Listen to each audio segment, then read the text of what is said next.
आप सब लोगों का यहाँ आने का शुक्रिया।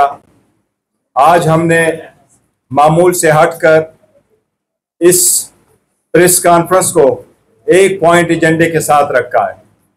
हम समझते हैं जमहूरियत में फ्रीडम ऑफ असम्बली हर शहरी का बुनियादी हक है।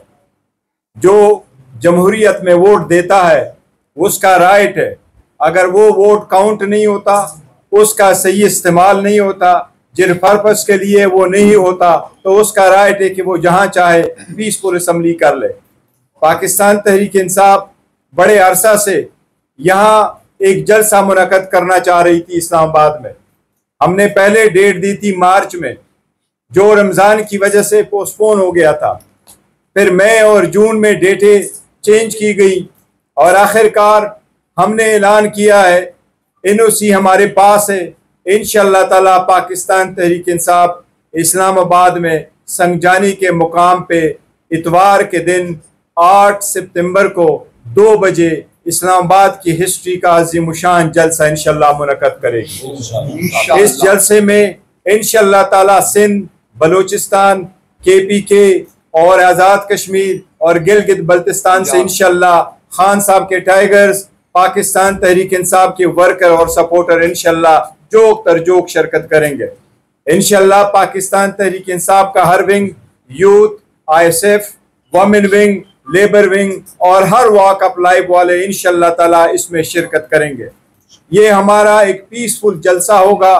इसका मकसद यही है कि जो जबरी गुमशुदगियाँ हैं, जो लाकानूनियत है इस मुल्क में, खान साहब के साथ जो नाइंसाफियाँ हो रही है, जो केसेस है जो न चलने वाले हैं, जिस तरीके से उनको हैंडल किया जा रहा है, और खान साहब की आज़ादी के लिए इंशाअल्लाह ताला इस जलसे को हम मुनक़द करेंगे। ये इस्लामाबाद में होगा, पीसफुल होगा और एज वी स्पीक इंशाअल्लाह ताला ये एनओसी हमारे पास है और इंशाअल्लाह ताला ये रहेगा। एक डेवलपमेंट आज ज़रूर हुई है और ये तासुर देने की कोशिश की जा रही है। जिस तरीके से जल्दबाजी में हुकूमत ने आज एक कानून पास करवाया, 2 दिन पहले इसको सेनेट से पास करवाया गया था और आज अपनी अददी बरतरी को साबित करते हुए इन्होंने इस लॉ को पास करवाया है।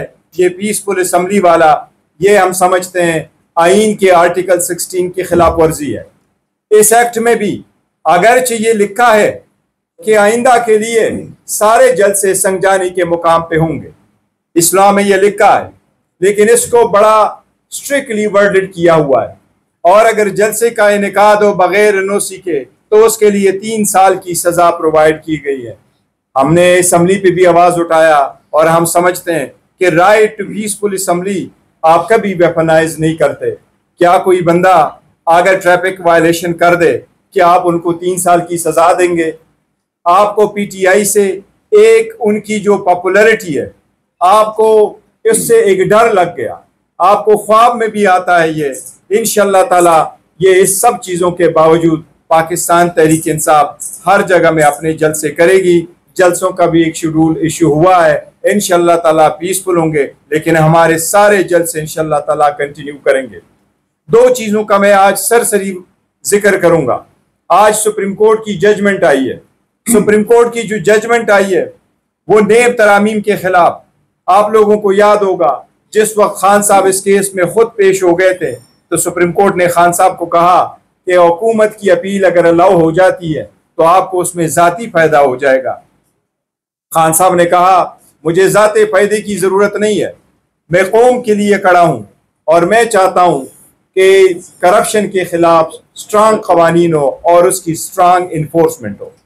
आज का जो डिसीजन आया है उसमें से खान साहब के खिलाफ तोशाखाना 2 वाला केस जो नया दायर हुआ था, जिसमें खान साहब की अरेस्ट उन्होंने दिखाया था, वो केस मुकम्मल तौर पर ख़त्म हो गया। वो नेब के जुरिस्डिक्शन से, दायरे इख्तियार से बाहर निकल गया, क्योंकि हर वो केस जिसमें 50 करोड़ से कम की एलिगेशन हो वो अब नेब के दायरे इख्तियार में नहीं रहा। इसी तरीके से अलकादर वाले केस में भी उस कानून के मुताबिक अगर मिसयूज ऑफ अथॉरिटी का केस हो तो वो मिसयूज ऑफ अथॉरिटी का केस तब बनेगा जिसमें कोई पर्सनल गेन उस अक्यूज ने लिया हो। अलकादर वाले केस में ये आपके सारे मीडिया के सामने जो एविडेंस रिकॉर्ड हुआ है उस एविडेंस में जो चीज़ें आई थी और प्रोसिक्यूशन ने एडमिट किया है, सबसे पहली बात ये थी कि उन्होंने कहा था किसी रूल्स की वायलेशन नहीं हुई। ये भी साथ रिकॉर्ड पे आया कि खान साहब ने कोई पर्सनल बेनिफिट नहीं लिया। ये भी रिकॉर्ड पे आया कि वो पैसे इल गॉटन मनी नहीं थी। इसी तरीके से ये भी रिकॉर्ड पे आया कि मंजूरी काबीना ने दी थी। लिहाजा सुप्रीम कोर्ट की जजमेंट की रोशनी में अगर पर्सनल बेनिफिट ना लिया हो तो केस नहीं बनता। मेरिट पे अलकादर का केस डिसमिस होना चाहिए और इंशाल्लाह ताला वो डिसमिस होगा। इन लोगों ने बड़ी कोशिश की लेकिन इंशाल्लाह खान साहब सुरखरू होंगे। लेकिन आज का हमारा 1 पॉइंट एजेंडा है वो ये कि इंशाल्लाह ताला 8 तारीख को पाकिस्तान तहरीक इंसाफ जलसा मुनक्कद करेगी। मैं पाकिस्तान तहरीक इंसाफ के हर वोटर सपोर्टर से करता हूँ कि खान की आज़ादी के लिए, खान की आवाज़ पे लब्बैक कहते हुए आप लोगों ने इसमें जोक तरजोक शिरकत करना है। पाकिस्तान के झंडों के साथ और पाकिस्तान तहरीक इंसाफ के झंडों के साथ आप लोगों ने इसमें शिरकत करनी है। उमर साहब।